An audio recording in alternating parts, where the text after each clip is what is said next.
Hi ನಮಸ್ತೆ ಸ್ನೇಹಿತರೆ, ನಾನು ಶಶಿಕುಮಾರ್ ಉಪ್ಪಾರ್, ಜ್ಞಾನ ಸಂಗಮ ಸ್ಟಡಿ ಸರ್ಕಲ್ ವಿಜಯಪುರ್ ಯೂಟ್ಯೂಬ್ ಚಾನಲ್ಗೆ ನಿಮಗೆಲ್ಲರಿಗೂ ಸ್ವಾಗತ.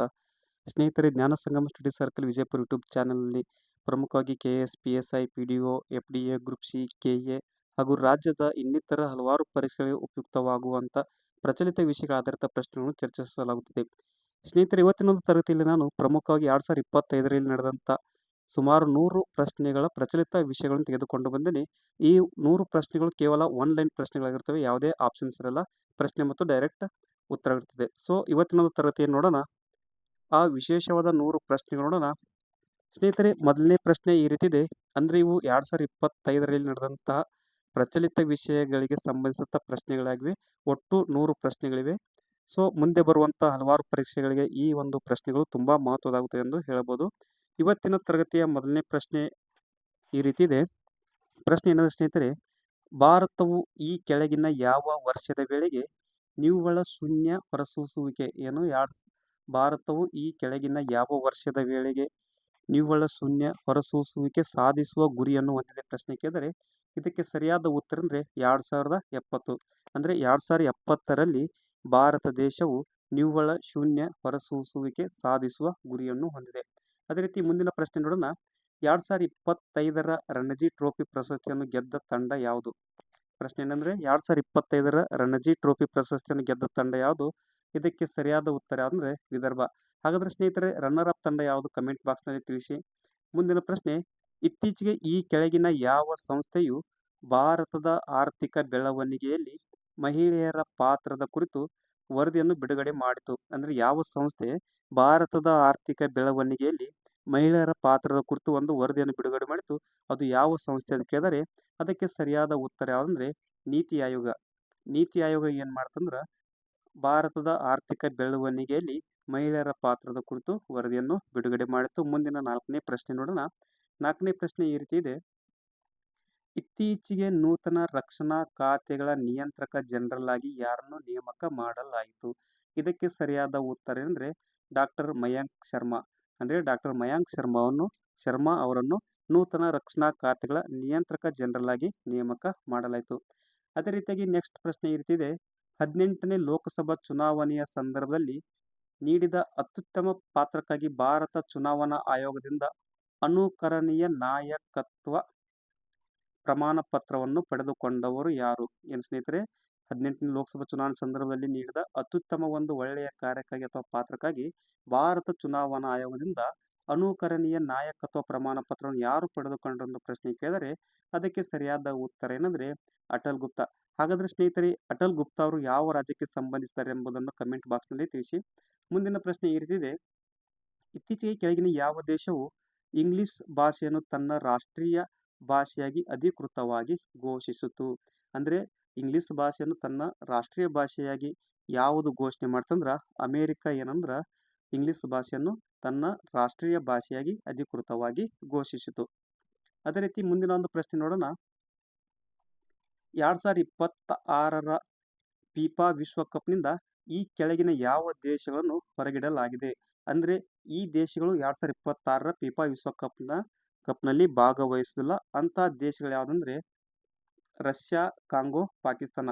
ಈ 3 ದೇಶಗಳನ್ನ ಏನ್ ಮಾಡಲಾಯ್ತಂದ್ರ 2026ರಲ್ಲಿ ನಡೆಯುವ ಫಿಫಾ ವಿಶ್ವಕಪ್ನಲ್ಲಿ ಇವು ಭಾಗವಹಿಸುವುದಿಲ್ಲ. ಅಂದ್ರೆ ಇವುಗಳನ್ನು ಹೊರಗಿಡಲಾಗಿದೆ. 8ನೇ ಪ್ರಶ್ನೆ ಈ ರೀತಿ ಇದೆ. 2025ರ ಮೊಬೈಲ್ ವರ್ಲ್ಡ್ ಕಾಂಗ್ರೆಸ್ ಸಮ್ಮೇಳನ ಯಾವುದು? ಮೊಬೈಲ್ ವರ್ಲ್ಡ್ ಕಾಂಗ್ರೆಸ್ ಸಮ್ಮೇಳನ ಎಲ್ಲಿ ಜರುಗಿತು? ಅಂದ್ರೆ 2025ರ ಮೊಬೈಲ್ ವರ್ಲ್ಡ್ ಕಾಂಗ್ರೆಸ್ ಸಮ್ಮೇಳನ ಯಾವ ದೇಶದಲ್ಲಿ ಜರುಗಿತು ಅನ್ನೋ ಪ್ರಶ್ನೆ ಕೇಳಿದರೆ ಆ ಪ್ರಶ್ನೆಗೆ ಸರಿಯಾದ ಉತ್ತರ ಅಂದ್ರೆ ಬಾರ್ಸಿಲೋನಾ.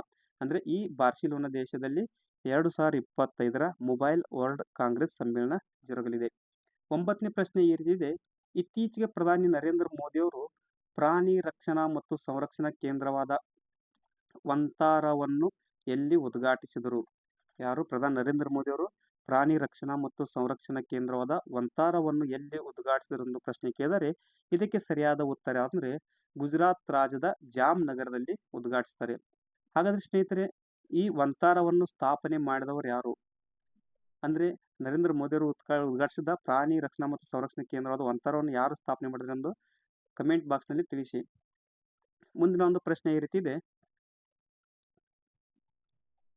2025ರ ವಿಶೇಷ ಒಲಿಂಪಿಕ್ಸ್ ವಿಶ್ವ ಚಳಿಗಾಲದ ಕ್ರೀಡಾಕೂಟಗಳು ಎಲ್ಲಿ ಜರುಗಿದವು? ಅಂದರೆ 2025ರಲ್ಲಿ ವಿಶೇಷ ಒಲಿಂಪಿಕ್ಸ್ ವಿಶ್ವ ಚಳಿಗಾಲದ ಕ್ರೀಡಾಕೂಟಗಳು ಎಲ್ಲಿ ಜರುಗಿದ ಪ್ರಶ್ನೆ ಕೇಳಿದರೆ ಇದಕ್ಕೆ ಸರಿಯಾದ ಉತ್ತರ ಅಂದರೆ ಇಟಲಿ. ಅಂದರೆ ಇಟಲಿ ದೇಶದಲ್ಲಿ 2025ರ ವಿಶೇಷ ಒಲಿಂಪಿಕ್ಸ್ ವಿಶ್ವ ಚಳಿಗಾಲದ ಕ್ರೀಡಾಕೂಟಗಳು ಜರುಗಿದವು. ಹಾಗಾದರೆ ಸ್ನೇಹಿತರೆ, ಈ ಒಂದು ಚಳಿಗಾಲದ ಒಲಿಂಪಿಕ್ಸ್ ಕ್ರೀಡಾಕೂಟದಲ್ಲಿ ಅತಿ ಹೆಚ್ಚು ಪದಕಗಳನ್ನು ಪಡೆದುಕೊಂಡ ದೇಶ ಯಾವುದು ಎಂಬುದನ್ನು ತಿಳಿದುಕೊಳ್ಳಿ. ಸೊ ಮುಂದಿನ ಪ್ರಶ್ನೆ ಈ ರೀತಿ ಇದೆ. ಇತ್ತೀಚೆಗೆ 2025ರ 24ನೇ ಆವೃತ್ತಿಯ ವಿಶ್ವ ಸುಸ್ಥಿರ ಅಭಿವೃದ್ಧಿ ಶೃಂಗಸಭೆ ಎಲ್ಲಿ ಜರುಗಿತು? ಅಂದರೆ 2025ರ 24ನೇ ಆವೃತ್ತಿಯ ವಿಶ್ವ ಸುಸ್ಥಿರ ಅಭಿವೃದ್ಧಿ ಶೃಂಗಸಭೆ ಎಲ್ಲಿ ಜರುಗಿತು ಅಂದ್ರೆ ಭಾರತದ ನವದೆಹಲಿಯಲ್ಲಿ ಜರುಗಿತು. ಸ್ನೇಹಿತರೆ, ನಿಮಗೆಲ್ಲ ತಿಳಿದ ಹಾಗೆ ವಿಶ್ವ ಸುಸ್ಥಿರ ಅಭಿವೃದ್ಧಿಯು 17 ಗುರಿಗಳನ್ನು ಒಳಗೊಂಡಿದೆ. ಎಷ್ಟು? ಒಟ್ಟಾರೆಯಾಗಿ 17 ಗುರಿಗಳನ್ನು ಒಳಗೊಂಡಿದೆ. ಓಕೆ ಸ್ನೇಹಿತರೆ, ಮುಂದಿನ ಒಂದು ಪ್ರಶ್ನೆ ನೋಡೋಣ. ಇತ್ತೀಚೆಗೆ ಈ ಕೆಳಗಿನ ಯಾವ ದೇಶವು ಪ್ರಧಾನಿ ನರೇಂದ್ರ ಮೋದಿ ಅವರಿಗೆ ಗೌರವ ಆರ್ಡರ್ ಆಫ್ ಫ್ರೀಡಂ ಪ್ರಶಸ್ತಿಯನ್ನು ನೀಡಿ ಗೌರವಿಸಿತು? ಯಾವ ಪ್ರಶಸ್ತಿ? ಗೌರವ ಆರ್ಡರ್ ಆಫ್ ಫ್ರೀಡಂ ಪ್ರಶಸ್ತಿಯನ್ನು ನೀಡಿ ಗೌರವಿಸಿತು. ಅದು ಯಾವ ದೇಶ ಅಂದರೆ ಬಾರ್ಬಡೋಸ್. ಅಂದರೆ ಬಾರ್ಬಡೋಸ್ ದೇಶವು ಏನು ಮಾಡ್ತಂದ್ರೆ ಪ್ರಧಾನಿ ನರೇಂದ್ರ ಮೋದಿ ಅವರಿಗೆ ಗೌರವ ಆರ್ಡರ್ ಆಫ್ ಫ್ರೀಡಂ ಪ್ರಶಸ್ತಿಯನ್ನು ನೀಡಿ ಗೌರವಿಸಿತು. ಸ್ನೇಹಿತರೆ, ಇವು ಎಲ್ಲ ಪ್ರಶ್ನೆಗಳು 2025ರಲ್ಲಿ ನಡೆದಂಥ ಪ್ರಮುಖ ಪ್ರಚಲಿತ ವಿಷಯಗಳಾದಂಥ ಪ್ರಶ್ನೆಗಳಾಗಿವೆ. ಸೊ ಇವು ಮುಂದೆ ಬರುವಂಥ ಹಲವಾರು ಪರೀಕ್ಷೆಗಳಿಗೆ ತುಂಬ ಉಪಯುಕ್ತವಾಗಿರುತ್ತವೆ. ಓಕೆ, ಮುಂದಿನ ಒಂದು 13ನೇ ಪ್ರಶ್ನೆ ನೋಡೋಣ. ಇತ್ತೀಚೆಗೆ ಮಾರ್ಕ್ ಕಾರ್ನಿ ಅವರು ಈ ಕೆಳಗಿನ ಯಾವ ದೇಶದ ನೂತನ ಪ್ರಧಾನಮಂತ್ರಿಯಾಗಿ ನೇಮಕಗೊಂಡರು? ಇದಕ್ಕೆ ಸರಿಯಾದ ಉತ್ತರ ಅಂದರೆ ಕೆನಡಾ. ಅಂದರೆ ಮಾರ್ಕ್ ಕಾರ್ನಿ ಅವರು ಕೆನಡಾ ದೇಶದ ನೂತನ ಪ್ರಧಾನಮಂತ್ರಿಯಾಗಿ ನೇಮಕಗೊಂಡಿದ್ದಾರೆ. ಅದೇ ರೀತಿಯಾಗಿ 14ನೇ ಪ್ರಶ್ನೆ ನೋಡೋಣ. ಇತ್ತೀಚೆಗೆ ನೂತನವಾಗಿ ಘೋಷಿಸಲಾದ ಮಾಧವ್ ಹುಲಿ ಮೀಸಲು ಪ್ರದೇಶವು ಯಾವ ರಾಜ್ಯದಲ್ಲಿ ಕಂಡು ಬರುತ್ತದೆ? ಇದು ಸರಿಯಾದ ಉತ್ತರ ಅಂದರೆ ಮಧ್ಯಪ್ರದೇಶ. ಹಾಗಾದರೆ ಸ್ನೇಹಿತರೆ, ಪ್ರಸ್ತುತ ಭಾರತದಲ್ಲಿರುವ ಒಟ್ಟು ಹುಲಿ ಸಂರಕ್ಷಣಾ ತಾಣಗಳ ಸಂಖ್ಯೆ ಎಷ್ಟು ಹಾಗೂ ಕರ್ನಾಟಕ ರಾಜ್ಯದಲ್ಲಿರುವ ಒಟ್ಟು ಹುಲಿ ಸಂರಕ್ಷಣಾ ತಾಣಗಳ ಸಂಖ್ಯೆ ಎಷ್ಟು ಎಂಬುದನ್ನು ತಿಳಿದುಕೊಳ್ಳಿ. ಸೊ ಮುಂದಿನ ಪ್ರಶ್ನೆ ಈ ರೀತಿ ಇದೆ. 2025ರಲ್ಲಿ 54ನೇ ರಾಷ್ಟ್ರೀಯ ಸುರಕ್ಷತಾ ವಾರವನ್ನು ಯಾವಾಗ ಆಚರಿಸಲಾಯಿತು? ಇದಕ್ಕೆ ಸರಿಯಾದ ಉತ್ತರ ಮಾರ್ಚ್ 4ರಿಂದ ಮಾರ್ಚ್ 10ರವರೆಗೆ 54ನೇ ರಾಷ್ಟ್ರೀಯ ಸುರಕ್ಷತಾ ವಾರವನ್ನು ಆಚರಿಸುತ್ತಂದರೆ 2025ರ ಮಾರ್ಚ್ 4ರಿಂದ ಮಾರ್ಚ್ 10ರವರೆಗೆ ಏನು ಮಾಡಲಾಯ್ತಂದ್ರೆ 54ನೇ ರಾಷ್ಟ್ರೀಯ ಸುರಕ್ಷತಾ ವಾರವನ್ನು ಆಚರಿಸಲಾಯಿತು. ಸೊ ಮುಂದಿನ ಪ್ರಶ್ನೆ ನೋಡೋಣ. 16ನೇ ಪ್ರಶ್ನೆ. ಇತ್ತೀಚೆಗೆ ಮಾರಿಸಸ್ನ ಅತ್ಯುನ್ನತ ನಾಗರಿಕ ಪ್ರಶಸ್ತಿಯನ್ನು ಪಡೆದ ಮೊದಲ ಭಾರತೀಯ ವ್ಯಕ್ತಿ ಯಾರು ಎಂದು ಪ್ರಶ್ನೆ ಕೇಳಿದರೆ, ಅಂದರೆ ಮಾರಿಸಸ್ ದೇಶದ ಒಂದು ಅತ್ಯುನ್ನತ ನಾಗರಿಕ ಪ್ರಶಸ್ತಿಯನ್ನು ಪಡೆದ ಮೊದಲ ಭಾರತೀಯ ವ್ಯಕ್ತಿ ಯಾರಂದ್ರೆ ಪ್ರಧಾನಿ ನರೇಂದ್ರ ಮೋದಿ ಅವರು. ಪ್ರಧಾನಿ ನರೇಂದ್ರ ಮೋದಿ ಅವರು ಏನು ಮಾಡಿದ್ರೆ ಮಾರಿಸಸ್ ದೇಶದ ಅತ್ಯುನ್ನತ ನಾಗರಿಕ ಪ್ರಶಸ್ತಿಯನ್ನು ಪಡೆದ ಭಾರತದ ಮೊದಲ ವ್ಯಕ್ತಿಯಾಗಿದ್ದಾರೆ. ಸೊ 17ನೇ ಪ್ರಶ್ನೆ ನೋಡೋಣ. ಇತ್ತೀಚೆಗೆ ವೇಟ್ಲ್ಯಾಂಡ್ ವೈಸ್ ಯೂಸ್ಗಾಗಿ ರಾಮ್ಸರ್ ಪ್ರಶಸ್ತಿಯನ್ನು ಪಡೆದ ಮೊದಲ ಭಾರತೀಯ ವ್ಯಕ್ತಿ ಯಾರು? ಏನು? ವೇಟ್ಲ್ಯಾಂಡ್ ವೈಸ್ ಯೂಸ್ಗಾಗಿ ರಾಮ್ಸರ್ ಪ್ರಶಸ್ತಿಯನ್ನು ಪಡೆದ ಮೊದಲ ಭಾರತೀಯ ವ್ಯಕ್ತಿ ಯಾರಂದ್ರೆ ಜಯಶ್ರೀ ನರೇನ್. ಜಯಶ್ರೀ ನರೇನ್ ಅವರು ಏನು ಮಾಡ್ತಾರಂದ್ರೆ ವೇಟ್ಲ್ಯಾಂಡ್ ವೈಸ್ ಯೂಸ್ಗಾಗಿ ರಾಮ್ಸರ್ ಪ್ರಶಸ್ತಿಯನ್ನು ಪಡೆದ ಮೊದಲ ಭಾರತೀಯ ವ್ಯಕ್ತಿ ಆಗಿದ್ದಾರೆ. ಸ್ನೇಹಿತರೆ, ಒಂದು ಪ್ರಶ್ನೆ ತುಂಬಾ ಇಂಪಾರ್ಟೆಂಟ್ ಆಗಿದೆ. ಅಂದರೆ ಮುಂದೆ ಬರುವಂಥ ಪರೀಕ್ಷೆಗಳಲ್ಲಿ ಕೇಳಬಹುದಾದಂಥ ಒಂದು ಪ್ರಶ್ನೆಯಾಗಿದೆ. ಓಕೆ, ನೆಕ್ಸ್ಟ್ ಮುಂದಿನ ಪ್ರಶ್ನೆ ನೋಡೋಣ. 18ನೇ ಪ್ರಶ್ನೆ. ಇತ್ತೀಚೆಗೆ ಏಷ್ಯಾ ಪೆಸಿಫಿಕ್ನ ಅತ್ಯುತ್ತಮ ವಿಮಾನ ನಿಲ್ದಾಣಕ್ಕಾಗಿ ಸತತ 7ನೇ ಬಾರಿಗೆ ಪ್ರತಿಷ್ಠಿತ ASQ ಪ್ರಶಸ್ತಿಯನ್ನು ಪಡೆದ ವಿಮಾನ ನಿಲ್ದಾಣ ಯಾವುದೊಂದು ಪ್ರಶ್ನೆ ಕೇಳಿದರೆ ಇದಕ್ಕೆ ಸರಿಯಾದ ಉತ್ತರ ಯಾವುದಂದ್ರೆ ದೆಹಲಿಯ ಅಂತಾರಾಷ್ಟ್ರೀಯ ವಿಮಾನ ನಿಲ್ದಾಣ. ಸೊ ಹಾಗಾದರೆ ಸ್ನೇಹಿತರೆ, ದೆಹಲಿ ಅಂತಾರಾಷ್ಟ್ರೀಯ ವಿಮಾನ ನಿಲ್ದಾಣ ಯಾವುದಂದ್ರೆ ಅದುವೇ ಇಂದಿರಾ ಗಾಂಧಿ ಅಂತಾರಾಷ್ಟ್ರೀಯ ವಿಮಾನ ನಿಲ್ದಾಣ. ಯಾವುದು? ಇಂದಿರಾ ಗಾಂಧಿ. ಈ ದೆಹಲಿಯ ಇಂದಿರಾ ಗಾಂಧಿ ಅಂತಾರಾಷ್ಟ್ರೀಯ ವಿಮಾನ ನಿಲ್ದಾಣ ಏನು ಮಾಡುತ್ತಂದ್ರೆ ಏಷ್ಯಾ ಪೆಸಿಫಿಕ್ನ ಅತ್ಯುತ್ತಮ ವಿಮಾನ ನಿಲ್ದಾಣಕ್ಕಾಗಿ ಸತತ 7ನೇ ಬಾರಿಗೆ ಪ್ರತಿಷ್ಠಿತ ASQ ಪ್ರಶಸ್ತಿಯನ್ನು ಪಡೆದ ವಿಮಾನ ನಿಲ್ದಾಣ ಎಂಬ ಹೆಗ್ಗಳಿಕೆಗೆ ಪಾತ್ರವಾಯಿತು.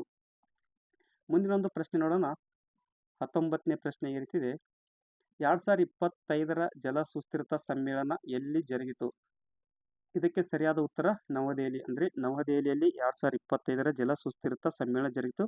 ಹಾಗೂ 20ನೇ ಪ್ರಶ್ನೆ ಈ ರೀತಿ ಇದೆ. ಇತ್ತೀಚೆಗೆ ಈ ಕೆಳಗಿನ ಯಾವ ದೇಶದಲ್ಲಿ ಪ್ರಧಾನಿ ನರೇಂದ್ರ ಮೋದಿ ಅವರಿಗೆ ಗೌರವ order of freedom of Barbados ಪ್ರಶಸ್ತಿಯನ್ನು ನೀಡಿ ಗೌರವಿಸಲಾಯಿತು? ಇದಕ್ಕೆ ಸರಿಯಾದ ಉತ್ತರ ಯಾವುದಂದ್ರೆ ಗಯಾನ. ಅಂದರೆ ಗಯಾನ ದೇಶದಲ್ಲಿ ಏನು ಮಾಡ್ಲತ್ತಂದ್ರೆ ಪ್ರಧಾನಿ ನರೇಂದ್ರ ಮೋದಿ ಅವರಿಗೆ ಗೌರವ order of freedom of Barbados ಪ್ರಶಸ್ತಿಯನ್ನು ನೀಡಿ ಗೌರವಿಸಲಾಯಿತು. 21ನೇ ಪ್ರಶ್ನೆ ನೋಡೋಣ. 2024ರ ಜಾಗತಿಕ ನಾವೀನ್ಯತೆ ಸೂಚ್ಯಂಕ ವರದಿಯಲ್ಲಿ ಭಾರತ ದೇಶವು ಎಷ್ಟನೇ ಸ್ಥಾನವನ್ನು ಪಡೆದುಕೊಂಡಿತು? ಇದಕ್ಕೆ ಸರಿಯಾದ ಉತ್ತರ ಯಾವುದಂದ್ರೆ 39ನೇ ಸ್ಥಾನ. ಅಂದರೆ ಭಾರತವು 2024ರ ಜಾಗತಿಕ ನಾವೀನ್ಯತೆ ಸೂಚ್ಯಂಕ ವರದಿಯಲ್ಲಿ 39ನೇ ಸ್ಥಾನವನ್ನು ಪಡೆದುಕೊಂಡಿತು. ಹಾಗಾದರೆ ಈ 2024ರ ಜಾಗತಿಕ ನಾವೀನ್ಯತೆ ಸೂಚ್ಯಂಕ ವರದಿಯಲ್ಲಿ ಮೊದಲ ಸ್ಥಾನವನ್ನು ಪಡೆದ ದೇಶ ಯಾವುದು? ಕಮೆಂಟ್ ಬಾಕ್ಸ್ನಲ್ಲಿ ತಿಳಿಸಿ. ಮೊದಲ ಸ್ಥಾನವನ್ನು ಪಡೆದ ದೇಶ ಯಾವುದು? ಕಮೆಂಟ್ ಬಾಕ್ಸ್ನಲ್ಲಿ ತಿಳಿಸಿ. ಮುಂದಿನ ಒಂದು ಪ್ರಶ್ನೆ ಈ ರೀತಿ ಇದೆ, 22ನೇ ಪ್ರಶ್ನೆ. ಇತ್ತೀಚೆಗೆ ಭಾರತ ದೇಶವು ಈ ಕೆಳಗಿನ ಯಾವ ನಗರದಲ್ಲಿ ತನ್ನ ಮೊದಲ ಪರಿಶೋಧನಾ ಪರವಾನಗಿ ಹರಾಜನ್ನು ಪ್ರಾರಂಭಿಸಿತು? ಈ ಪ್ರಶ್ನೆಗೆ ಉತ್ತರ ಏನಂದ್ರೆ ಗೋವಾ. ಅಂದರೆ ಭಾರತ ದೇಶವು ಗೋವಾ ರಾಜ್ಯದಲ್ಲಿ ಮೊದಲ ಬಾರಿಗೆ ತನ್ನ ಮೊದಲ ಪರಿಶೋಧನಾ ಪರವಾನಗಿ ಹರಾಜನ್ನು ಪ್ರಾರಂಭಿಸಿತು. ಅದೇ ರೀತಿ 23ನೇ ಪ್ರಶ್ನೆ ಈ ರೀತಿ ಇದೆ, 2025ರ SCO ರಕ್ಷಣಾ ಅಧಿಕಾರಿಗಳ ಸಭೆಯ ಆತಿಥ್ಯವನ್ನು ವಹಿಸಿಕೊಂಡ ದೇಶ ಯಾವುದು? ಇದಕ್ಕೆ ಸರಿಯಾದ ಉತ್ತರ ಚೀನಾ. ಹಾಗಾದ್ರೆ ಸ್ನೇಹಿತರೆ, SCO ಅಂದರೇನು? SCO ಅಂದರೆ ಶಾಂಘೈ ಕೋಆಪರೇಷನ್ ಆರ್ಗನೈಜೇಷನ್. ಓಕೆ, ಮುಂದಿನ ಒಂದು ಪ್ರಶ್ನೆ ನೋಡಿ, 24ನೇ ಪ್ರಶ್ನೆ. ಸ್ನೇಹಿತರೆ, 24ನೇ ಪ್ರಶ್ನೆ ಈ ರೀತಿ ಇದೆ, ಮೂಡೀಸ್ ಪ್ರಕಾರ 2025-26ನೇ ಹಣಕಾಸು ವರ್ಷದಲ್ಲಿ ಭಾರತದ GDP ಬೆಳವಣಿಗೆ ದರ ಎಷ್ಟೊಂದು ಪ್ರಶ್ನೆ ಕೇಳಿದ್ದಾರೆ. ಇದಕ್ಕೆ ಸರಿಯಾದ ಉತ್ತರ ಅಂದ್ರೆ 6.5%. ಅಂದರೆ ಮೂಡೀಸ್ ಒಂದು ಸಂಸ್ಥೆ ಇದೆ. ಆ ಮೂಡೀಸ್ ಸಂಸ್ಥೆ ಪ್ರತಿ ವರ್ಷ ಏನು ಮಾಡ್ತದೆ ಅಂದ್ರೆ ಭಾರತ ಬೆಳವಣಿಗೆ GDP ಬೆಳವಣಿಗೆ ದರಗಳನ್ನು ಬಿಡುಗಡೆ ಮಾಡ್ತದೆ. ಅದೇ ರೀತಿ ಮೂಡೀಸ್ ಪ್ರಕಾರ 2025-26ನೇ ಹಣಕಾಸು ವರ್ಷದಲ್ಲಿ ಭಾರತದ GDP ಬೆಳವಣಿಗೆ ದರ 6.5% ಇರಲೆಂದು ಅಂದಾಜು ಮಾಡಿದೆ. ಓಕೆ, ಮುಂದಿನ ಒಂದು ಪ್ರಶ್ನೆ ನೋಡೋಣ. ಇತ್ತೀಚೆಗೆ ಸುದ್ದಿಯಲ್ಲಿದ್ದ ಅಪಾರ್ ID ಏನನ್ನು ಸೂಚಿಸುತ್ತದೆ? ಅಂದರೆ ಸ್ನೇಹಿತರೆ, ಇತ್ತೀಚೆಗೆ ಇದು ಅಪಾರ್ ID ಎಂಬುದು ತುಂಬ ಪ್ರಚಲಿತದಲ್ಲಿತ್ತು. ಮುಂದೆ ಬರುವಂಥ ಪ್ರಶ್ನೆಯಲ್ಲಿ ಕೇಳಬಹುದು, ಅಪಾರ್ IDಯ ವಿಸ್ತೃತ ರೂಪ ಎಂದು ಕೇಳಬಹುದು. ಸ್ನೇಹಿತರೆ, ಅಪಾರ್ ID ಎಂದರೆ ಆಟೋಮೇಟೆಡ್ ಪರ್ಮನೆಂಟ್ ಅಕಾಡೆಮಿಕ್ ಅಕೌಂಟ್ ರಿಜಿಸ್ಟರಿ. ಅಂದರೆ ಅಪಾರ್ ಅಂದರೆ automated permanent academic account register. So ಇದು ಯಾವುದಕ್ಕೆ ಸಂಬಂಧಿಸಿದ್ರೆ ಇದು ವಿದ್ಯಾರ್ಥಿಗಳ ದಾಖಲೆಗಳಿಗೆ ಸಂಬಂಧಪಟ್ಟಿದೆ. ಸೊ ಇದರಲ್ಲಿ ನಾವು ಕಲ್ತಂತ ಎಲ್ಲ ದಾಖಲೆಗಳನ್ನು ಈ ಒಂದು ID ಕ್ರಿಯೇಟ್ ಮಾಡ್ಕೊಂಡು ಇಡ್ಬೋದು. ಸೊ ಇದನ್ನು ನಾವು ಎಲ್ಲಿ ಕ್ರಿಯೇಟ್ ಮಾಡ್ಕೋಬೋದು ಅಂದ್ರೆ ಡಿಜಿ ಲಾಕರ್ ಅಂತ ಒಂದು ಆ್ಯಪ್ ಬರುತ್ತೆ. ಸೊ ಆ ಡಿಜಿ ಲಾಕರ್ ಒಳಗೆ ಅಪಾರ್ ಐಡಿಯನ್ನು ಕ್ರಿಯೇಟ್ ಮಾಡ್ಕೋಬೋದು. ಈ ಅಪಾರ್ ID ಒಟ್ಟು 12 ಅಂಕಿಗಳನ್ನು ಒಳಗೊಂಡಿರ್ತದೆ. ಎಷ್ಟು? 12 ನಂಬರ್ಸ್ ಒಳಗೊಂಡಿರ್ತದೆ. ಅಪಾರ್ ID ಎಷ್ಟು ನಂಬರ್ ಒಳಗೊಂಡಿರ್ತದೆ? 12 ನಂಬರ್ಗಳನ್ನು ಒಳಗೊಂಡಿರ್ತದೆ. ಸೊ ಮುಂದಿನ ಪ್ರಶ್ನೆ ನೋಡೋಣ, 26ನೇ ಪ್ರಶ್ನೆ. ಇತ್ತೀಚೆಗೆ ಕೇಂದ್ರ ಗೃಹ ಸಚಿವರಾದ ಅಮಿತ್ ಶಾ ಅವರು ಈ ಕೆಳಗಿನ ಯಾವ ರಾಜ್ಯದಲ್ಲಿ ಲಚಿತ್ ಬರ್ಫುಕನ್ ಪೊಲೀಸ್ ಅಕಾಡೆಮಿಯನ್ನು ಉದ್ಘಾಟಿಸಿದರು? ಇದಕ್ಕೆ ಸರಿಯಾದ ಉತ್ತರ ಅಂದರೆ ಅಸ್ಸಾಂ. ಅಸ್ಸಾಂ ರಾಜ್ಯದಲ್ಲಿ ಅಮಿತ್ ಶಾ ಅವರು ಏನು ಮಾಡ್ತಾರೆ ಅಂದ್ರೆ ಲಚಿತ್ ಬರ್ಫುಕನ್ ಪೊಲೀಸ್ ಅಕಾಡೆಮಿಯನ್ನು ಉದ್ಘಾಟಿಸುತ್ತಾರೆ. ಮುಂದಿನ ಪ್ರಶ್ನೆ ನೋಡೋಣ, 27ನೇ ಪ್ರಶ್ನೆ. ಭಾರತವು ಈ ಕೆಳಗಿನ ಯಾವ ವರ್ಷದ ವೇಳೆಗೆ ವಿಶ್ವದ 3ನೇ ಅತಿ ದೊಡ್ಡ ಆರ್ಥಿಕ ದೇಶವಾಗಿ ಹೊರಹೊಮ್ಮಲಿದೆ?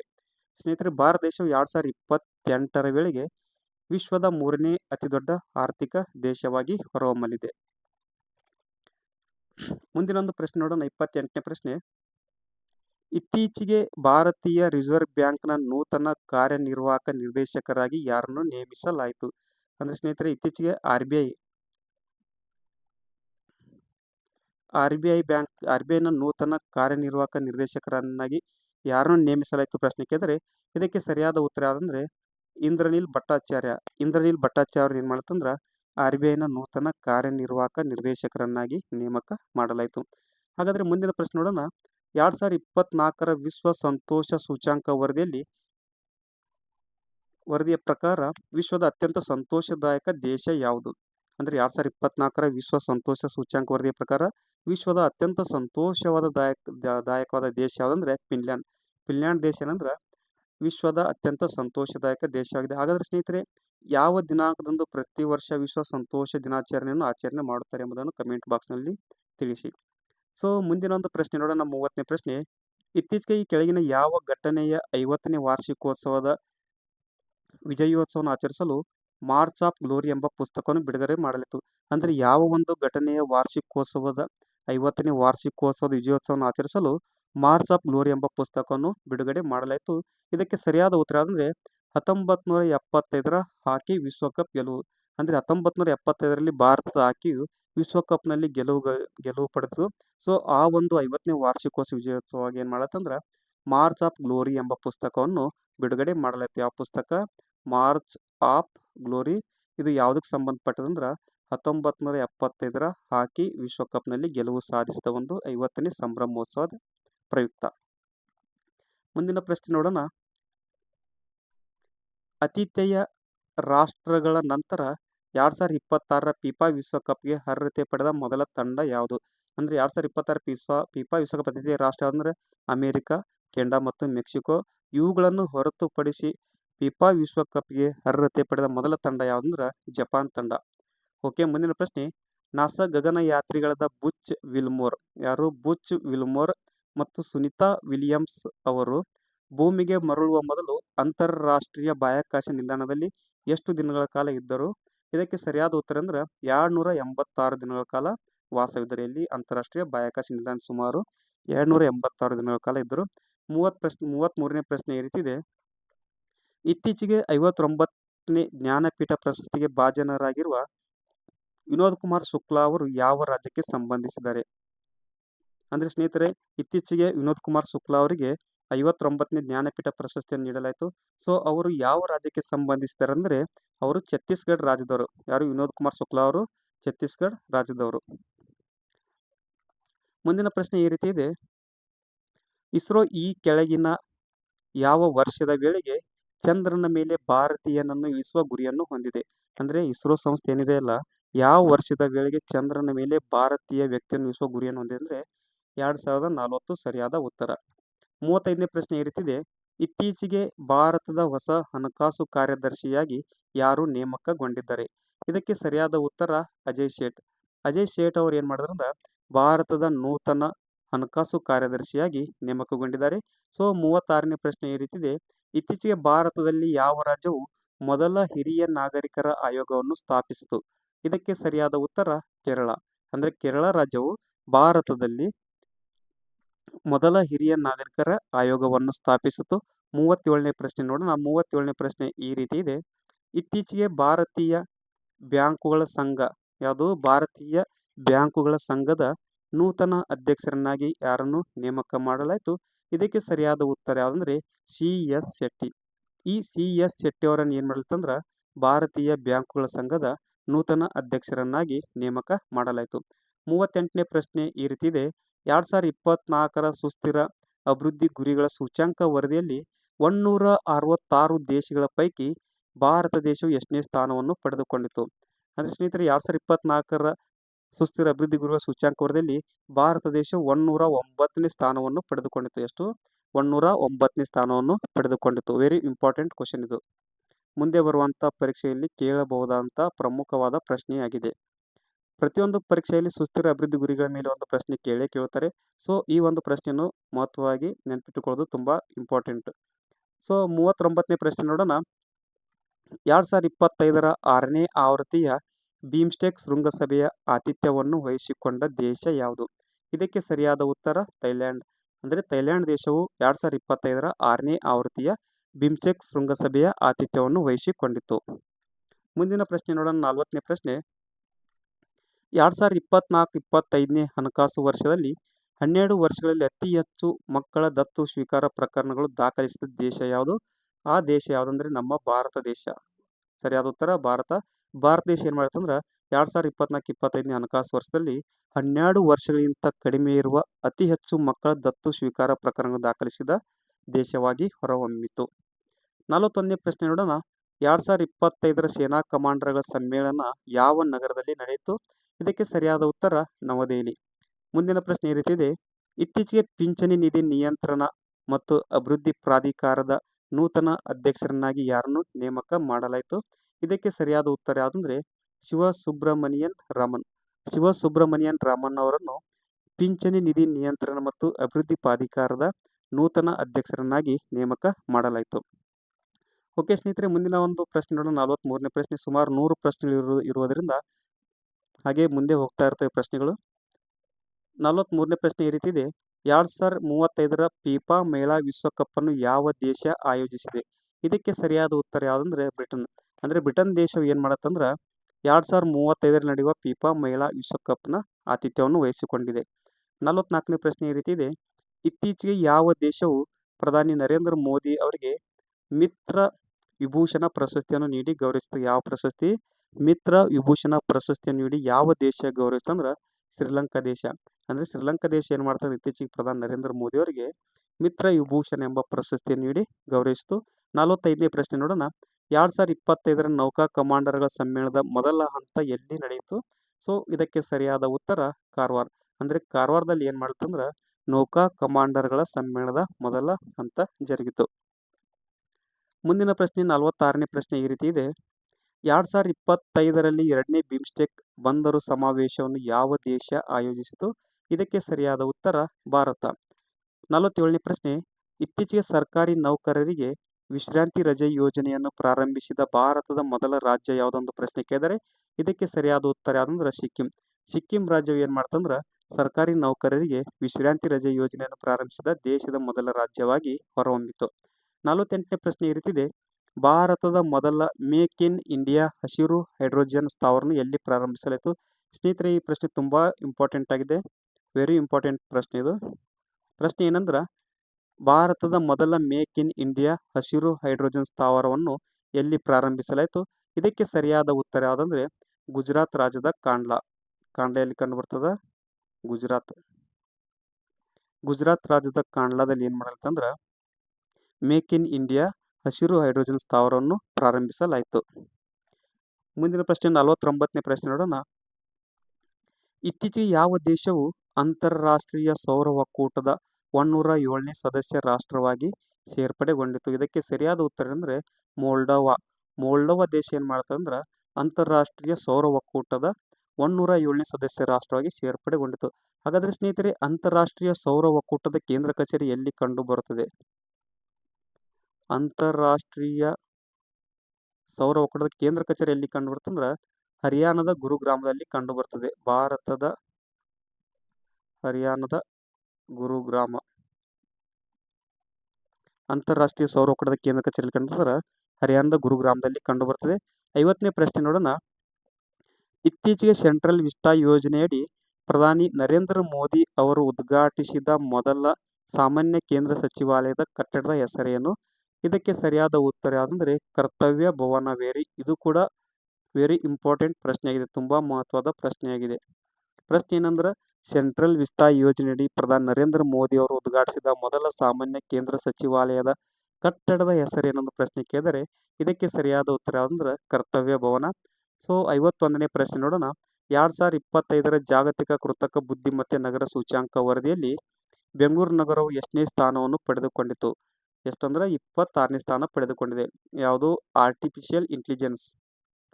2025ರ ಜಾಗತಿಕ ಕೃತಕ ಬುದ್ಧಿಮತ್ತೆ ನಗರ ಸೂಚ್ಯಂಕ ವರದಿಯಲ್ಲಿ ಕರ್ನಾಟಕದ ಬೆಂಗಳೂರು ನಗರವು ಎಷ್ಟು? 26ನೇ ಸ್ಥಾನವನ್ನು ಪಡೆದುಕೊಂಡಿದೆ. ಮುಂದಿನ ಒಂದು ಪ್ರಶ್ನೆ ನೋಡೋಣ. 52ನೇ ಪ್ರಶ್ನೆ. ಇತ್ತೀಚೆಗೆ ಬೌದ್ಧಿಕ ವಿಕಲಚೇತನ ವಿದ್ಯಾರ್ಥಿಗಳ ಏಕರೂಪ ಗುಣಮಟ್ಟದ ಶಿಕ್ಷಣಕ್ಕಾಗಿ ದಿಶಾ ಅಭಿಯಾನವನ್ನು ಜಾರಿಗೆ ತಂದ ದೇಶದ ಮೊದಲ ರಾಜ್ಯ ಯಾವುದೊಂದು ಪ್ರಶ್ನೆ ಕೇಳಿದರೆ ಏನಂದ್ರೆ ಇತ್ತೀಚೆಗೆ ಬೌದ್ಧಿಕ ವಿಕಲಚೇತನ ವಿದ್ಯಾರ್ಥಿಗಳ ಏಕರೂಪ ಗುಣಮಟ್ಟದ ಶಿಕ್ಷಣಕ್ಕಾಗಿ ದಿಶಾ ಅಭಿಯಾನವನ್ನು ಜಾರಿಗೆ ತಂದ ದೇಶದ ಮೊದಲ ರಾಜ್ಯ ಯಾವುದಂದ್ರೆ ಮಹಾರಾಷ್ಟ್ರ. ಓಕೆ. ಮುಂದಿನ 53ನೇ ಪ್ರಶ್ನೆ ನೋಡೋಣ. ಭಾರತದ ಮೊದಲ drone AI means artificial intelligence. ಭಾರತದ ಮೊದಲ ಡ್ರೋನ್ ಎಐ ಚಾಲಿತ ಕೃತಕ ಮಳೆ ಪ್ರಯೋಗವನ್ನು ಯಾವ ನಗರದಲ್ಲಿ ಪ್ರಾರಂಭಿಸಲಾಯಿತು? ಇದಕ್ಕೆ ಸರಿಯಾದ ಉತ್ತರ ಜೈಪುರ್. ಜೈಪುರ್ ನಗರದಲ್ಲಿ ಏನು ಮಾಡಲಾಯಿತಂದ್ರೆ ಭಾರತದ ಮೊದಲ ಡ್ರೋನ್ ಎಐ ಚಾಲಿತ ಕೃತಕ ಮಳೆ ಪ್ರಯೋಗವನ್ನು ಪ್ರಾರಂಭಿಸಲಾಯಿತು. 54ನೇ ಪ್ರಶ್ನೆ ನೋಡೋಣ. ಇತ್ತೀಚೆಗೆ ನಿಧನರಾದ ಎಲ್ ಗಣೇಶನ್ ಅವರು ಯಾವ ರಾಜ್ಯದ ರಾಜ್ಯಪಾಲರಾಗಿ ಸೇವೆ ಸಲ್ಲಿಸಿದರು? ಅಂದ್ರೆ ಎಲ್ ಗಣೇಶನ್ ಅವರು ನಿಧನ ಹೊಂದಿದರು. ಇವರು ಯಾವ ರಾಜ್ಯದ ರಾಜ್ಯಪಾಲರಾಗಿದ್ದಾರೆ ಅಂದ್ರೆ ನಾಗಾಲ್ಯಾಂಡ್ ರಾಜ್ಯದ ರಾಜ್ಯಪಾಲರಾಗಿ ಅಧಿಕಾರ ನಿರ್ವಹಿಸಿದ್ದರು. ಮುಂದಿನ ಒಂದು ಪ್ರಶ್ನೆ ನೋಡೋಣ. 55ನೇ ಪ್ರಶ್ನೆ. ಇತ್ತೀಚೆಗೆ ಯಾವ ನಗರದಲ್ಲಿ ಭಾರತದ ಮೊದಲ ಸಂಪೂರ್ಣ ಮಹಿಳೆಯರೇ ನಿರ್ವಹಿಸುವ ಸ್ವಚ್ಛ ಬೀದಿ ಆಹಾರ ಕೇಂದ್ರ ಯಾವುದು? ಸ್ವಚ್ಛ ಬೀದಿ ಆಹಾರ ಕೇಂದ್ರವನ್ನು ಉದ್ಘಾಟಿಸಲಾಯಿತು. ಅಂದ್ರೆ ಇದು ಭಾರತದಲ್ಲಿ ಸಂಪೂರ್ಣ ಮಹಿಳೆಯರು ನಿರ್ವಹಿಸುವ ಸ್ವಚ್ಛ ಬೀದಿ ಆಹಾರ ಕೇಂದ್ರವನ್ನು ಯಾವ ನಗರದಲ್ಲಿ ಉದ್ಘಾಟನೆ ಆಯ್ತು ಅಂದ್ರೆ ಮುಂಬೈ ನಗರದಲ್ಲಿ ಉದ್ಘಾಟನೆ ಆಯಿತು. ಮುಂದಿನ ಪ್ರಶ್ನೆ ನೋಡೋಣ. 500ಕ್ಕೂ ಹೆಚ್ಚು ರೋಬೋಟ್ಗಳನ್ನು 500ಕ್ಕೂ ಹೆಚ್ಚು ರೋಬೋಟ್ಗಳನ್ನು ಒಳಗೊಂಡ ವಿಶ್ವ ಹ್ಯೂಮನಾಯ್ಡ್ ರೋಬೋಟ್ ಕ್ರೀಡಾಕೂಟವು ಯಾವ ನಗರದಲ್ಲಿ ನಡೆಯಿತು? ಎಲ್ಲಂದ್ರೆ ಬೀಜಿಂಗ್ ದೇಶದಲ್ಲಿ ಜರುಗುತ್ತೆ ಸ್ನೇಹಿತರೆ. ಯಾವುದು? ಚೀನಾದ ಬೀಜಿಂಗ್ನಲ್ಲಿ ಜರುಗ್ತೈತೆ ನೋಡ್ರಿ ಇದು. ಚೀನಾದ ಬೀಜಿಂಗ್ನಲ್ಲಿ ಏನು ಮಾಡ್ತಂದ್ರೆ ಸುಮಾರು 500ಕ್ಕೂ ಹೆಚ್ಚು ರೋಬೋಟ್ಗಳನ್ನು ಒಳಗೊಂಡ ವಿಶ್ವ ಹ್ಯೂಮನೈಡ್ ರೋಬೋಟ್ ಕ್ರೀಡಾಕೂಟ ಚೀನಾದ ಬೀಜಿಂಗ್ ದೇಶದಲ್ಲಿ ಜರುಗಿತು. 57ನೇ ಪ್ರಶ್ನೆ ನೋಡೋಣ. ಇತ್ತೀಚೆಗೆ ವಿಶ್ವದ ಮೊದಲ AI ಚಾಲಿತ ಪ್ರಯಾಣಿಕರ ಕಾರಿಡಾರ್ ಅನ್ನು ಯಾವ ನಗರದಲ್ಲಿ ಪ್ರಾರಂಭಿಸಲಾಯಿತು? ಇದಕ್ಕೆ ಸರಿಯಾದ ಉತ್ತರ ಯಾವುದಂದ್ರೆ ದುಬೈ. ದುಬೈ ನಗರದಲ್ಲಿ ಏನು ಮಾಡಂತಂದ್ರೆ ವಿಶ್ವದ ಮೊದಲ AI ಚಾಲಿತ ಪ್ರಯಾಣಿಕರ ಕಾರಿಡಾರ್ ಅನ್ನು ಉದ್ಘಾಟಿಸಲಾಯಿತು, ಪ್ರಾರಂಭಿಸಲಾಯಿತು. ಮುಂದಿನ ಒಂದು 58ನೇ ಪ್ರಶ್ನೆ ನೋಡೋಣ. 2025ರ ಮಿಸ್ ಯೂನಿವರ್ಸ್ ಇಂಡಿಯಾ ಕಿರೀಟವನ್ನು ಯಾರು ಪಡೆದುಕೊಂಡರು? ಇದಕ್ಕೆ ಸರಿಯಾದ ಉತ್ತರ ಏನಂದ್ರೆ ಮಾನಿಕಾ ವಿಶ್ವಕರ್ಮ. ಮಾನಿಕಾ ವಿಶ್ವಕರ್ಮ ಅವರು ಏನು ಮಾಡಿದ್ರು? 2025ರ ಮಿಸ್ ಯೂನಿವರ್ಸ್ ಇಂಡಿಯಾ ಕಿರೀಟವನ್ನು ಪಡೆದುಕೊಂಡವರು. ಹಾಗಾದ್ರೆ 2025ರ ಮಿಸ್ ಯೂನಿವರ್ಸ್ ಇಂಡಿಯಾ ಇದು ಏನಂದ್ರೆ ಎಲ್ಲಿ ಜರುಗಿತು? 2025ರ ಮಿಸ್ ಯೂನಿವರ್ಸ್ ಇಂಡಿಯಾ ಎಲ್ಲಿ ಜರುಗಿತು ಕಾರ್ಯಕ್ರಮ, ಹಾಗೂ ಅದರಲ್ಲಿ ರನ್ನರ್ ಅಪ್ ಆದವರು ಯಾರು? ಮುಂದಿನ ಪ್ರಶ್ನೆ ನೋಡೋಣ. 59ನೇ ಪ್ರಶ್ನೆ. ಇತ್ತೀಚೆಗೆ ರೈಲ್ವೆ ಹಳಿಗಳ ನಡುವೆ ಪೋರ್ಟಬಲ್ ಸೌರ ಫಲಕಗಳನ್ನು ಅಳವಡಿಸಿದ ಭಾರತದ ಮೊದಲ ನಗರ ಯಾವುದು? ಇದಕ್ಕೆ ಸರಿಯಾದ ಉತ್ತರ ಯಾವುದಂದ್ರೆ ವಾರಣಾಸಿ. ವಾರಣಾಸಿ ನಗರದಲ್ಲಿ ರೈಲ್ವೆ ಹಳಿಗಳ ನಡುವೆ ಏನು ಮಾಡ್ತಂದ್ರೆ ಪೋರ್ಟಬಲ್ ಸೌರ ಫಲಕಗಳನ್ನು ಅಳವಡಿಸಲಾಯಿತು. 60ನೇ ಪ್ರಶ್ನೆ ಈ ರೀತಿ ಇದೆ. ಇತ್ತೀಚೆಗೆ ಮೊದಲ ಹಸಿರು ಹೈಡ್ರೋಜನ್ ಸ್ಥಾವರವನ್ನು ಯಾವ ರಾಜ್ಯದಲ್ಲಿ ಉದ್ಘಾಟಿಸಲಾಯಿತು? ಇದಕ್ಕೆ ಸರಿಯಾದ ಉತ್ತರ ಅಂದ್ರೆ ಉತ್ತರ ಪ್ರದೇಶ. ಉತ್ತರ ಪ್ರದೇಶ ರಾಜ್ಯದಲ್ಲಿ ಏನು ಮಾಡಲಾಯ್ತಂದ್ರೆ ದೇಶದ ಮೊದಲ ಹಸಿರು ಹೈಡ್ರೋಜನ್ ಸ್ಥಾವರವನ್ನು ಉದ್ಘಾಟಿಸಲಾಯಿತು. ಮುಂದಿನ ಒಂದು ಪ್ರಶ್ನೆ ನೋಡೋಣ. ಇತ್ತೀಚೆಗೆ ಈ ಕೆಳಗಿನ ಯಾವ ರಾಜ್ಯವು ಭಾರತದ ಮೊದಲ ಸಂಪೂರ್ಣ ಡಿಜಿಟಲ್ ಸಾಕ್ಷರ ರಾಜ್ಯವಾಗಿ ಹೊರಹೊಮ್ಮಿತು? This is very important question.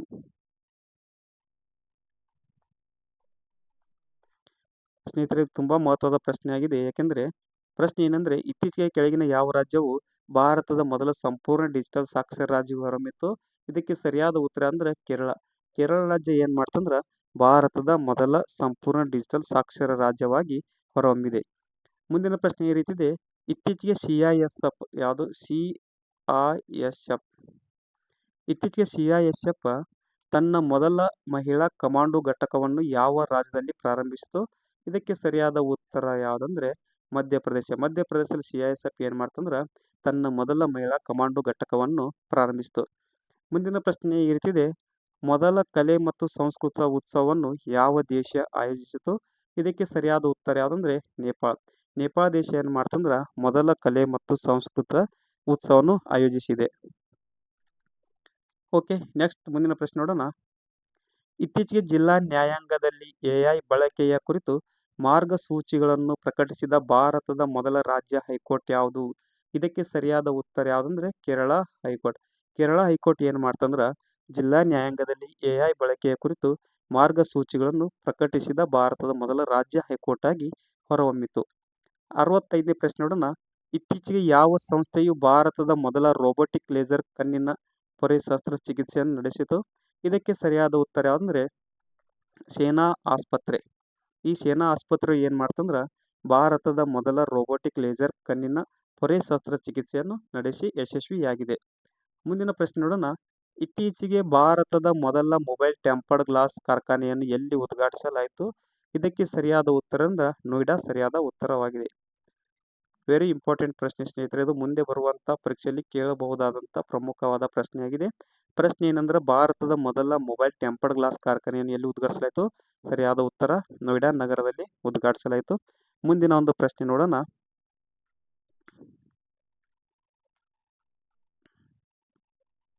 2025ರಲ್ಲಿ ಭಾರತವು ರಾಷ್ಟ್ರೀಯ ಪೌಷ್ಟಿಕಾಂಶ ಸಪ್ತಾಹವನ್ನು ಯಾವಾಗ ಆಚರಿಸಿತು?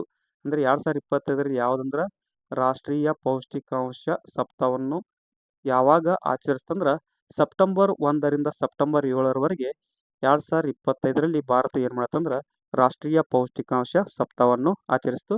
68ನೇ ಪ್ರಶ್ನೆ ಈ ರೀತಿ ಇದೆ. ಇತ್ತೀಚೆಗೆ ಬುಡಕಟ್ಟು ವ್ಯವಹಾರಗಳ ಸಚಿವಾಲಯವು ಪ್ರಾರಂಭಿಸಿದ ಭಾರತದ ಮೊದಲ AI ಚಾಲಿತ ಬುಡಕಟ್ಟು ಭಾಷೆಯ ಅನುವಾದಕನ ಹೆಸರೇನು? ಅಂದ್ರೆ ಬುಡಕಟ್ಟು ವ್ಯವಹಾರಗಳ ಸಚಿವಾಲಯ ಪ್ರಾರಂಭಿಸಿದ ಭಾರತದ ಮೊದಲ AI ಚಾಲಿತ ಬುಡಕಟ್ಟು ಭಾಷೆಯ ಅನುವಾದಕ ಹೆಸರೇನಂದ್ರ ಆದಿವಾನಿ. ಯಾವುದು? ಆದಿವಾನಿ ಎಂಬುದು ಏನಂದ್ರ ಭಾರತದ ಮೊದಲ AI ಚಾಲಿತ ಬುಡಕಟ್ಟು ಭಾಷಾ ಅನುವಾದಕನ ಹೆಸರಾಗಿದೆ. ಓಕೆ, ಮುಂದಿನ ಪ್ರಶ್ನೆ ನೋಡೋಣ. ಇತ್ತೀಚೆಗೆ ರಾಮನ್ ಮ್ಯಾಗ್ಸೆಸೆ ಪ್ರಶಸ್ತಿಯನ್ನು ಗೆದ್ದ ಮೊದಲ ಭಾರತೀಯ NGO ಸಂಸ್ಥೆ ಯಾವುದು? ಇದೊಂದು NGO ಸಂಸ್ಥೆಗೆ ಮೊಟ್ಟ ಮೊದಲ ಬಾರಿಗೆ NGO ಸಂಸ್ಥೆಗೆ ರಾಮನ್ ಮ್ಯಾಗ್ಸೆಸ್ ಪ್ರಶಸ್ತಿ ದೊರೆತಿದೆ. ಆ NGO ಸಂಸ್ಥೆ ಯಾವುದಂದ್ರೆ ಎಜುಕೇಟ್ ಗರ್ಲ್ಸ್. ಯಾವ ಸ್ನೇಹಿತರೆ? ಎಜುಕೇಟ್ ಗರ್ಲ್ಸ್ ಎಂಬುದು ರಾಮನ್ ಮ್ಯಾಗ್ಸೆಸೆ ಪ್ರಶಸ್ತಿಯನ್ನು ಗೆದ್ದ ಮೊದಲ ಭಾರತೀಯ NGO ಸಂಸ್ಥೆಯಾಗಿದೆ. ಹಾಗಾದರೆ ಈ ಎಜುಕೇಟ್ ಗರ್ಲ್ಸ್ ಸಂಸ್ಥೆಯ ಸಂಸ್ಥಾಪಕರು ಯಾರು? ಈ ಎಜುಕೇಟ್ ಗರ್ಲ್ಸ್ NGO ಸಂಸ್ಥೆಯ ಸಂಸ್ಥಾಪಕರು ಯಾರೆಂಬುದು ಕಮೆಂಟ್ ಬಾಕ್ಸ್ನಲ್ಲಿ ತಿಳಿಸಿ. ಓಕೆ, ಮುಂದಿನ ಒಂದು ಪ್ರಶ್ನೆ ನೋಡೋಣ. ಇತ್ತೀಚೆಗೆ ನಿಧನರಾದ ಮನಮೋಹನ್ ಸಿಂಗ್ ಅವರು ಯಾರ ಅಧಿಕಾರ ಅವಧಿಯಲ್ಲಿ ಹಣಕಾಸು ಸಚಿವರಾಗಿ ಕಾರ್ಯನಿರ್ವಹಿಸಿದರು? ಇದಕ್ಕೆ ಸರಿಯಾದ ಉತ್ತರ ಯಾವುದಂದ್ರೆ PV ನರಸಿಂಹರಾವರ ಒಂದು ಅಧಿಕಾರಾವಧಿಯಲ್ಲಿ ಮನಮೋಹನ್ ಸಿಂಗ್ ಅವರು ಹಣಕಾಸು ಸಚಿವರಾಗಿ ಕಾರ್ಯನಿರ್ವಹಿಸಿದ್ದಾರೆ. ಸ್ನೇಹಿತರೆ, ಮನಮೋಹನ್ ಸಿಂಗ್ ಅವರ ಕುರಿತು ಮುಂದೆ ಬರುವಂಥ ಪರೀಕ್ಷೆಯಲ್ಲಿ ಅನೇಕ ಪ್ರಶ್ನೆಗಳನ್ನು ಕೇಳಬಹುದು. ಯಾಕೆಂದರೆ ಮನಮೋಹನ್ ಸಿಂಗ್ ಅವರ ಬಗ್ಗೆ ಸಂಪೂರ್ಣವಾದ ವಿವರವನ್ನು ತಿಳಿದುಕೊಂಡು ಮಹತ್ವದಾಗಿದೆ. ಓಕೆ, 71ನೇ ಪ್ರಶ್ನೆ ನೋಡೋಣ. 2 ಬಾರಿ ವಿಶ್ವ ರ್ಯಾಪಿಡ್ ಚೆಸ್ ಚಾಂಪಿಯನ್ ಆದ ವಿಶ್ವದ 2ನೇ ಆಟಗಾರ್ತಿ ಯಾರು? ಇದಕ್ಕೆ ಸರಿಯಾದ ಉತ್ತರ ಯಾವುದಂದ್ರೆ ಕೊನೆಯವರು ಹಂಪಿ ಅವರು ಏನು ಮಾಡಿದ್ರು ಅಂದ್ರೆ 2 ಬಾರಿ ವಿಶ್ವ ರ್ಯಾಪಿಡ್ ಚೆಸ್ ಚಾಂಪಿಯನ್ ಆದ ವಿಶ್ವದ 2ನೇ ಆಟಗಾರ್ತಿಯಾಗಿ ಹೊರಹೊಮ್ಮಿದ್ದಾರೆ. ಹಾಗಾದರೆ ಮೊದಲ ಚೆಸ್ ಆಟಗಾರ್ತಿ ಯಾರು? ಕಮೆಂಟ್ ಬಾಕ್ಸ್ನಲ್ಲಿ ತಿಳಿಸಿ. 72ನೇ ಪ್ರಶ್ನೆ ಈ ರೀತಿದೆ. ಇತ್ತೀಚಿನ ವರದಿಯನ್ವಯ ಪ್ರಸ್ತುತ ದೇಶದ ಅತ್ಯಂತ ಶ್ರೀಮಂತ ಮುಖ್ಯಮಂತ್ರಿ ಯಾರು? ಇದಕ್ಕೆ ಸರಿಯಾದ ಉತ್ತರ ಯಾವುದಂದ್ರೆ ಚಂದ್ರಬಾಬು ನಾಯ್ಡು. ಸ್ನೇಹಿತರೆ, ಚಂದ್ರಬಾಬು ನಾಯ್ಡು ಅವರು ಆಂಧ್ರ ಪ್ರದೇಶದ ಮುಖ್ಯಮಂತ್ರಿಗಳಾಗಿ ಕಾರ್ಯನಿರ್ವಹಿಸುತ್ತಾರೆ. ಅಲ್ಲಿನ ಉಪಮುಖ್ಯಮಂತ್ರಿಯಾಗಿ ಪವನ್ ಕಲ್ಯಾಣ್ ಅವರು ಕಾರ್ಯನಿರ್ವಹಿಸುತ್ತಿದ್ದಾರೆ. ಓಕೆ, ಮುಂದಿನ ಒಂದು ಪ್ರಶ್ನೆ ನೋಡೋಣ. 73ನೇ ಪ್ರಶ್ನೆ. ಇತ್ತೀಚೆಗೆ ಸುದ್ದಿಯಲ್ಲಿದ್ದ ಹಿರೇಬೆನಕಲ್ ಶಿಲಾ ಸಮಾಧಿ ಸ್ಥಳ ಯಾವುದು? ಹಿರೇಬೆನಕಲ್ ಶಿಲಾ ಸಮಾಧಿ ಸ್ಥಳವು ಯಾವ ಜಿಲ್ಲೆಯಲ್ಲಿ ಕಂಡು ಬರುತ್ತದೆ? ಇದಕ್ಕೆ ಸರಿಯಾದ ಉತ್ತರ ಅಂದ್ರೆ ಕರ್ನಾಟಕದ ಕೊಪ್ಪಳ ಜಿಲ್ಲೆಯಲ್ಲಿ ಕಂಡು ಬರುತ್ತದೆ. ಯಾವುದು? ಹಿರೇಬೆನಕಲ್ ಶಿಲಾ ಸಮಾಧಿ ಸ್ಥಳವು ಕರ್ನಾಟಕದ ಕೊಪ್ಪಳ ಜಿಲ್ಲೆಯಲ್ಲಿ ಕಂಡು ಬರುತ್ತದೆ. ಸೊ ಮುಂದಿನ ಪ್ರಶ್ನೆ ನೋಡೋಣ. ಇತ್ತೀಚೆಗೆ ಸುದ್ದಿಯಲ್ಲಿದ್ದ ದಿ ಸಟಾನಿಕ್ ವರ್ಸಸ್ ಪುಸ್ತಕವು ಯಾರಿಗೆ ಸಂಬಂಧಿಸಿದೆ? ಅಂದ್ರೆ ಇತ್ತೀಚೆಗೆ ಸುದ್ದಿಯಲ್ಲಿದ್ದ ಸಟಾನಿಕ್ ವರ್ಸಸ್ ಪುಸ್ತಕದ ಕರ್ತೃ ಯಾರಂದ್ರೆ ಸಲ್ಮಾನ್ ರಸ್ದಿ. ಓಕೆ, 75ನೇ ಪ್ರಶ್ನೆ ನೋಡೋಣ. 2024ರ ಇಂದಿರಾ ಗಾಂಧಿ ಪ್ರಶಸ್ತಿಗೆ ಆಯ್ಕೆಯಾದ ಮಿಶೆಲ್ ಬಾಕ್ಲೆಟ್ ಅವರು ಯಾವ ದೇಶಕ್ಕೆ ಸಂಬಂಧಿಸಿದ್ದಾರೆ? ಇದಕ್ಕೆ ಸರಿಯಾದ ಉತ್ತರ ಅಂದ್ರೆ ಚಿಲಿ ದೇಶದವರಾದಂಥ ಮಿಶೆಲ್ ಬಾಕೆಟ್ ಅವರು 2024ರ ಇಂದಿರಾ ಗಾಂಧಿ ಶಾಂತಿ ಪ್ರಶಸ್ತಿಗೆ ಆಯ್ಕೆಯಾಗಿದ್ದಾರೆ. ಮುಂದಿನ ಪ್ರಶ್ನೆ ನೋಡೋಣ. 76ನೇ ಪ್ರಶ್ನೆ ಇದು. ಅಂಧ ಮಹಿಳೆಯರ ಪ್ರಥಮ T20 ಕ್ರಿಕೆಟ್ ವಿಶ್ವಕಪ್ ಟೂರ್ನಿಯ ಆತಿಥ್ಯವನ್ನು ವಹಿಸಿಕೊಂಡ ದೇಶ ಯಾವುದು? ಇದಕ್ಕೆ ಸರಿಯಾದ ಉತ್ತರ ಭಾರತ ದೇಶ ಏನು ಮಾಡಿದೆ ಅಂದ್ರೆ ಅಂಧ ಮಹಿಳೆಯರ ಪ್ರಥಮ T20 ಕ್ರಿಕೆಟ್ ವಿಶ್ವಕಪ್ ಟೂರ್ನಿಯ ಆತಿಥ್ಯವನ್ನು ವಹಿಸಿಕೊಂಡಿದೆ. ಸೊ 77ನೇ ಪ್ರಶ್ನೆ. 2024ರ ಅಂತಾರಾಷ್ಟ್ರೀಯ T20 ಕ್ರಿಕೆಟ್ ಟೂರ್ನಿಯ ಚಾಂಪಿಯನ್ ತಂಡ ಯಾವುದು? ಇದಕ್ಕೆ ಉತ್ತರ ಭಾರತ. ಹಾಗಾದರೆ ರನ್ನರ್ ಅಪ್ ತಂಡ ಯಾವುದು? ಕಮೆಂಟ್ ಬಾಕ್ಸ್ನಲ್ಲಿ ತಿಳಿಸಿ. 78ನೇ ಪ್ರಶ್ನೆ. ಇತ್ತೀಚೆಗೆ ಸೌರಶಕ್ತಿ ಚಾಲಿತ ATM ವ್ಯಾನ್ ಅನ್ನು ಪರಿಚಯಿಸಿದ ದೇಶದ ಮೊದಲ ಗ್ರಾಮೀಣ ಬ್ಯಾಂಕ್ ಯಾವುದು? ಇದಕ್ಕೆ ಸರಿಯಾದ ಉತ್ತರ ಯಾವುದಂದ್ರೆ ತ್ರಿಪುರಾ ಗ್ರಾಮೀಣ ಬ್ಯಾಂಕ್. ಸ್ನೇಹಿತರೆ, ಈ ಪ್ರಶ್ನೆ ಕೂಡ ತುಂಬಾ ಮಹತ್ವದಾಗಿದೆ. ಮುಂದೆ ಬರುವಂತ ಪರೀಕ್ಷೆಗಳಲ್ಲಿ ಕೇಳಬಹುದಂತ ಸಂಭವನೀಯ ಪ್ರಶ್ನೆಯಾಗಿದೆ ಇದು. ಪ್ರಶ್ನೆ ಏನಂದ್ರೆ ಇತ್ತೀಚೆಗೆ ಸೌರಶಕ್ತಿ ಚಾಲಿತ ATM ವ್ಯಾನ್ ಅನ್ನು ಪರಿಚಯಿಸಿದ ದೇಶದ ಮೊದಲ ಗ್ರಾಮೀಣ ಬ್ಯಾಂಕ್ ಯಾವುದು ಎಂದು ಪ್ರಶ್ನೆ ಕೇಳಿದ್ದಾರೆ. ಇದಕ್ಕೆ ಸರಿಯಾದ ಉತ್ತರ ತ್ರಿಪುರಾ ಗ್ರಾಮೀಣ ಬ್ಯಾಂಕ್. ಓಕೆ, ಮುಂದಿನ ಒಂದು ಪ್ರಶ್ನೆ ನೋಡೋಣ. 79ನೇ ಪ್ರಶ್ನೆ. ಇತ್ತೀಚೆಗೆ ನ್ಯಾಯಮೂರ್ತಿ ರೇವತಿ ಮೊಹಿತೆ ಯಾರು? ರೇವತಿ ಮೊಹಿತೆ ಡೆರೆ ಅವರು ಈ ಕೆಳಗಿನ ಯಾವ ರಾಜ್ಯದ ಮೊದಲ ಮಹಿಳಾ ಮುಖ್ಯ ನ್ಯಾಯಮೂರ್ತಿಯಾಗಿ ಪ್ರಮಾಣ ವಚನ ಸ್ವೀಕರಿಸಿದರು?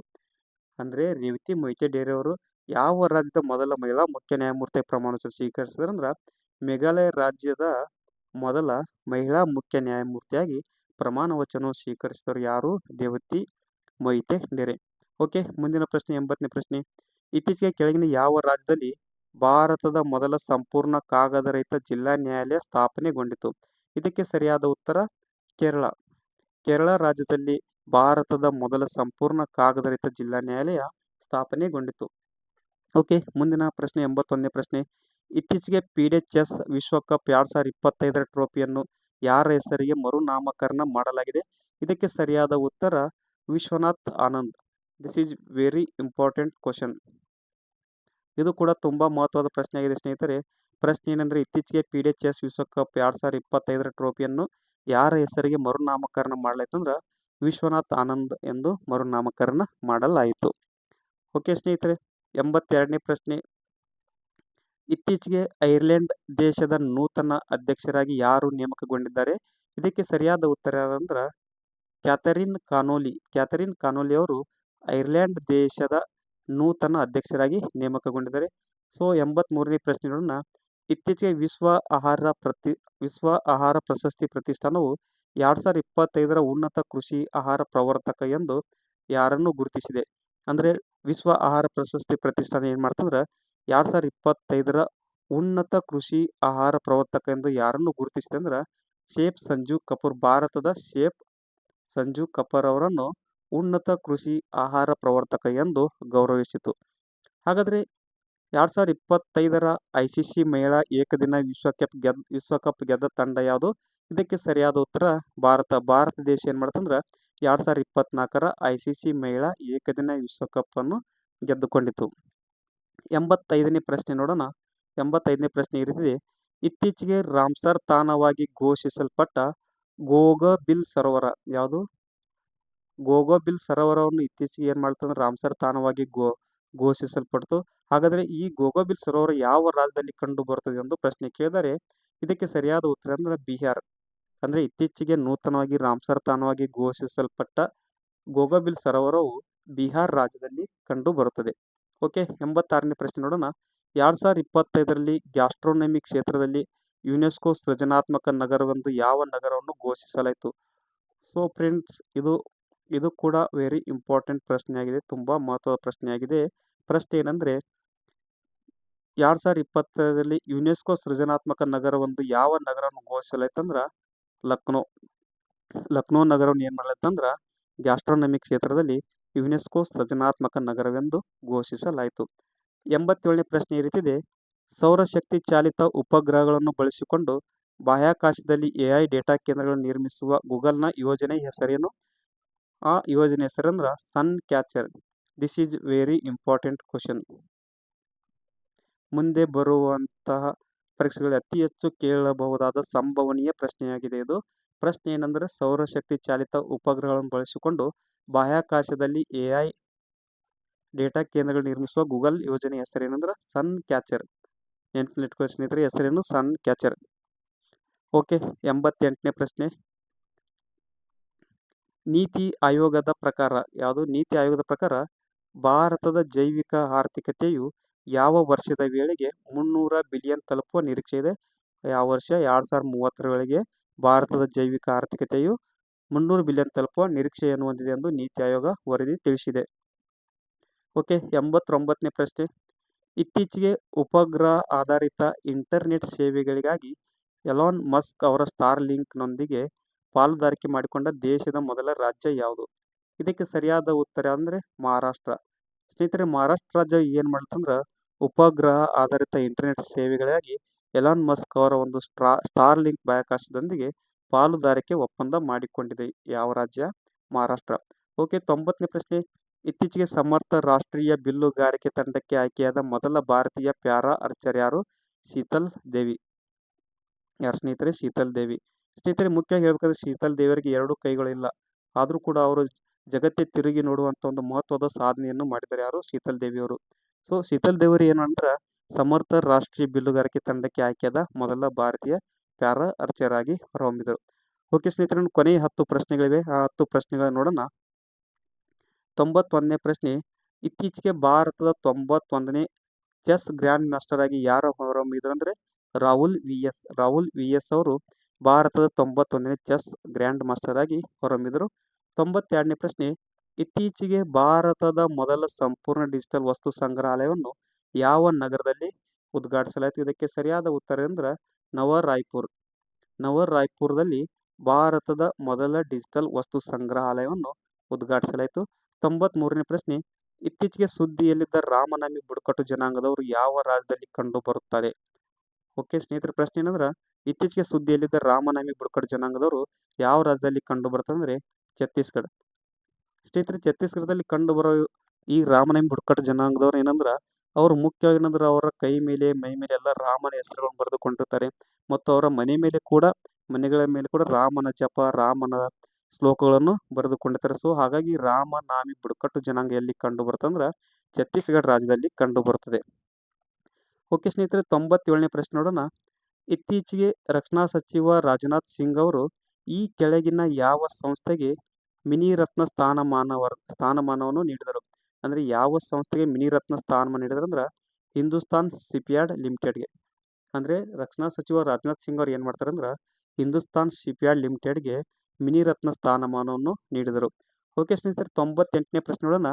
ಇತ್ತೀಚೆಗೆ ಯಾವ ರಾಜ್ಯವು ಬಹು ವಿವಾಹಗಳನ್ನು ಅಪರಾಧೀಕರಿಸಲು ಬಹುಪತಿತ್ವದ ನಿಷೇಧ ಮಸೂದೆ 2025 ಅನುಮೋದಿಸಿತು? ಇದಕ್ಕೆ ಸರಿಯಾದ ಉತ್ತರ ಯಾವುದಂದ್ರೆ ಅಸ್ಸಾಂ. ಅಸ್ಸಾಂ ರಾಜ್ಯ ಏನು ಮಾಡ್ತಂದ್ರೆ ಬಹು ವಿವಾಹಗಳನ್ನು ಅಪರಾಧೀಕರಿಸಲು ಬಹುಪತಿತ್ವದ ನಿಷೇಧ ಮಸೂದೆ 2025 ಅನುಮೋದಿಸಿತು. ಓಕೆ ಸ್ನೇಹಿತರೆ, ಕೊನೆಯ ಪ್ರಶ್ನೆಗಳು ಇನ್ನೂ 2 ಪ್ರಶ್ನೆಗಳು ಕೊನೆಯ ಪ್ರಶ್ನೆಗಳಾಗಿವೆ. ಈ ಪ್ರಶ್ನೆಗಳೆಂದರೆ ಇತ್ತೀಚೆಗೆ ಯಾರನ್ನು ವಿಶ್ವಸಂಸ್ಥೆಯ ಪ್ರವಾಸೋದ್ಯಮದ ಮೊದಲ ಮಹಿಳಾ ಮುಖ್ಯಸ್ಥರನ್ನಾಗಿ ನೇಮಕ ಮಾಡಲಾಯಿತು? This is very important question.